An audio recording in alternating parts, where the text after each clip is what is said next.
হাঙ্গেরিতে ক্ষমতার পালাবদলের মধ্য দিয়ে ইউরোপের রাজনীতিতে তৈরি হতে যাচ্ছে নতুন সমীকরণ। একই সাথে ডোনাল্ড ট্রাম্প এবং ভ্লাদিমির পুতিনের ঘনিষ্ঠ ভিক্টর অরবান ক্ষমতা হারালেন দীর্ঘ ১৬ বছর পর। জাতীয় নির্বাচনে নিরঙ্কুশ জয় পেয়েছে পিটার মাজিয়ারের নেতৃত্বাধীন নতুন শক্তি তিসজা পার্টি। বিশ্লেষকরা বলছেন, এই ফল শুধু হাঙ্গেরিতেই নয়, বড় প্রভাব ফেলবে পুরো ইউরোপের রাজনীতিতে।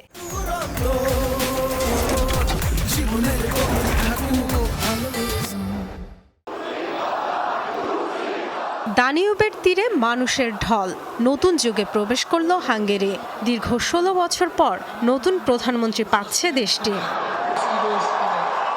৮০% ভোটার উপস্থিতির নির্বাচনে ইতিহাস গড়েছেন পিটার মাজিয়ের। ভূমিধস বিজয় পেয়েছে তার নেতৃত্বাধীন নতুন শক্তি তিসজা পার্টি। ১৯৯ আসনের পার্লামেন্টে নিশ্চিত করেছে ১৩৭টি আসন। নিরঙ্কুশ এই বিজয়ের মধ্য দিয়ে সংবিধান সংশোধনের সুযোগও পাচ্ছে বিজয়ীরা। উচ্ছ্বসিত, আবেগ আপ্লুত সমর্থকরা, নেচে গেয়ে চলছে উল্লাস। দারুণ, দীর্ঘ সময় ধরে এই দিনের অপেক্ষা করেছি। ইউরোপের সবকিছু বদলে দেবে এটা, সবকিছু। ১৬ বছর ধরে এই দেশ স্বৈরশাসনের আওতায় ছিল। দেশবাসীর জন্য এটা বড় একটি মুহূর্ত। বিভাজন নয়, ঐক্যবদ্ধ হাঙ্গেরি চান সমর্থকরা। খুবই আনন্দিত। আশা করছি নতুন প্রধানমন্ত্রী পুরো দেশবাসীর নেতা হবেন। নিশ্চিতভাবে এটা পরিবর্তন, অতি প্রয়োজনীয় পরিবর্তন। ১৬ বছর একই শাসনে থাকার পর এই পরিবর্তন খুব দরকার।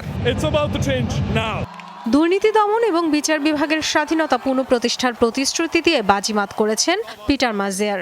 বিজয়ের ভাষণে বললেন, এবার ইউরোপের অংশ হবে মুক্ত হাঙ্গেরি। আমার উপর বিশ্বাসের জন্য কৃতজ্ঞতা। হাঙ্গেরির মানুষ ইউরোপ এবং মুক্ত হাঙ্গেরির পক্ষে রায় দিয়েছে। আবারও ইউরোপীয় ইউনিয়ন ও ন্যাটোর শক্তিশালী মিত্র হব আমরা। আমি হাঙ্গেরির সব মানুষের প্রধানমন্ত্রী হতে চাই, এমনকি ভিন্ন রাজনৈতিক মতাদর্শের হলেও। বিশ্লেষকরা বলছেন, এই ফলাফল শুধু হাঙ্গেরিতেই নয়, প্রভাব ফেলবে পুরো ইউরোপীয় ইউনিয়নে। এতদিন ইউরোপে ভ্লাদিমির পুতিনের অন্যতম ঘনিষ্ঠ মিত্র ছিলেন অরবান। হাঙ্গেরির ক্ষমতার পালাবদলকে তাই রুশ প্রেসিডেন্টের জন্য কৌশলগত ধাক্কা হিসেবে দেখা হচ্ছে।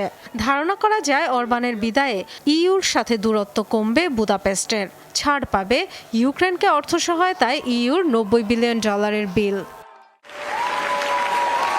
অরবানের নির্বাচনী প্রচারণায় যোগ দিতে গত সপ্তাহে ভাইস প্রেসিডেন্ট জেডি ভান্সকে হাঙ্গেরি পাঠিয়েছিলেন ডোনাল্ড ট্রাম্প। এরপরও অবশ্য শেষ রক্ষা হলো না। ১.৫ দশকের বেশি সময় পর গদি হারালেন একযোগে ডোনাল্ড ট্রাম্প ও ভ্লাদিমির পুতিনের বন্ধু বলে বিবেচিত ভিক্টর অরবান।